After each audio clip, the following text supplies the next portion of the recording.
Check your thermostat right now. Maybe it says 20 degrees. You set it once and forget about it. But for over 300,000 years, every single one of your ancestors faced the exact same problem every winter, and they had no thermostat, no insulation, no walls. Just their hands, animal bones, and a cold so brutal it would kill a modern human in hours. So, how did they not just survive but thrive? The answer is not what you think, and it will permanently change how you look at your own home.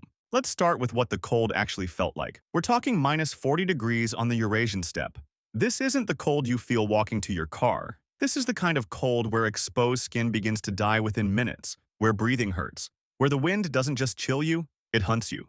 A modern human dropped into an ice age winter without preparation would likely be dead before sunrise. The popular image is always the same: shivering cave people hunched around a small fire, barely making it through the night. But archaeology tells a completely different story. It tells a story of engineers. Here is the first thing most people get wrong about your ancestors. They mostly didn't live in caves. In Russia, dating back hundreds of thousands of years, researchers found circular depressions dug up to 8 feet deep and 12 feet across. These weren't natural formations. They were deliberate.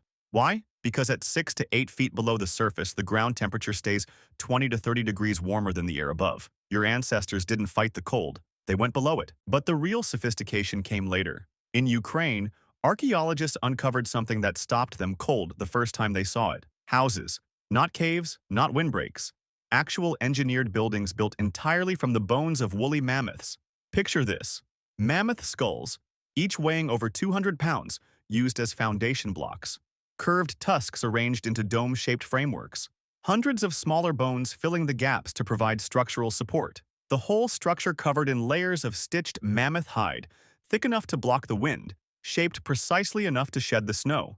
That is not survival instinct. That is architecture. Experimental reconstructions of these houses have confirmed what the archaeology suggests. A properly built mammoth bone house could maintain interior temperatures 40 to 50 degrees warmer than the outside air using only modest fires.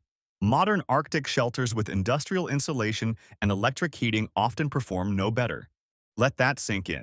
Stone Age builders using only bones, hide, and stone tools matched the thermal performance of modern Arctic engineering. But none of this worked without fire. And fire wasn't just warmth. It was the entire operating system of Ice Age winter life. The heating systems inside these bone houses were sophisticated. A central hearth provided primary heat, while smaller secondary hearths were positioned around the perimeter to create warm zones for specific tasks. In the treeless steppe, wood was not always available. So, your ancestors developed an alternative fuel system: mammoth dung, dried and prepared. Bone. Processed to maximize burn efficiency. They were managing fuel like a resource, not just burning whatever they could find. And then there was ventilation. This is where modern engineers are genuinely impressed.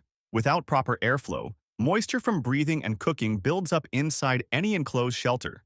In sub-zero temperatures, that moisture freezes, and the structure fails.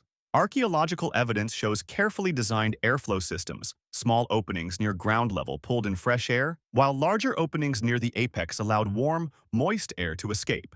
Now, here is the part most documentaries skip entirely. What happened inside these shelters after the sun went down? For hundreds of thousands of years, your ancestors didn't sleep the way you sleep. They slept in two phases: 4 hours, then a wakeful period of 1 to 2 hours, then 4 more hours until dawn. This wasn't insomnia. This was the default human sleep pattern. During that wakeful middle period, the conversation changed. During the day, talk was practical: logistics, hunting, resources. But at night, around the fire, the conversation was stories. The campfire was the original theater, the original classroom. The famous art found at Paleolithic sites was often discovered in these winter shelter contexts. The art that defined our species wasn't made in the warmth of summer. It was made by firelight in bone houses while the steppe outside was locked in ice. Building a mammoth bone house took weeks of intensive work, which means construction had to begin in late summer, well before conditions made outdoor work impossible. They weren't reactive builders.